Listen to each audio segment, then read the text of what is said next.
اگر علی والا ہے تو رک جا، سوال علی والوں سے ہے، ذرا ایک سوال دل سے سنیں اور اگر جواب ہے تو ضرور دیں۔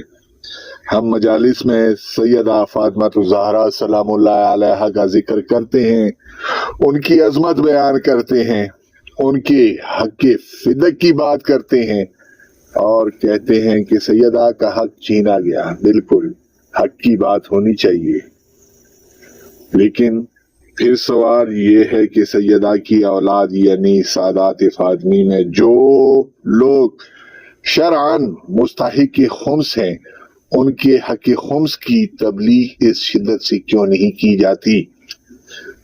لوگوں کو فدق کا واقعہ تو تفصیل سے سنایا جاتا ہے، لیکن کتنے لوگوں کو بتایا جاتا ہے کہ خمس کیا ہے، جس پر واجب ہوتا ہے، اس کے مستحقین کون ہیں، اور مستحق سادات تک ان کا شرعی حق کیسے پہنچایا جائے؟ یہ سوال کسی ایک ذاکر یا عالم کے خلاف نہیں، یہ ہماری دینی شعور کا سوال ہے۔ اگر ہم سیدہ فاطمہ الزہرا سلام اللہ علیہا کی عظمت کے علمبردار ہیں تو ان کی اولاد کی عزت، ان کا شرعی حق اور ان کے بارے میں دینی احکامات کی تعلیم بھی ہماری ذمہ داری ہونی چاہیے۔ اور یاد رکھیں، ہر سید خود بخود خمس کا مستحق نہیں ہوتا۔ شرعی شرائط کے مطابق جو مستحق ہو اس کا حق اسے عزت کے ساتھ ملنا چاہیے۔ اس لیے کسی مستحق سید کو یہ کہہ کر خاموش نہ کریں کہ نذرانہ لے لو۔ اگر شرعاً اس کا حق بنتا ہے تو اسے اس کا حق سمجھاؤ، حق ادا کرو اور لوگوں کو بھی حق کی تعلیم دو۔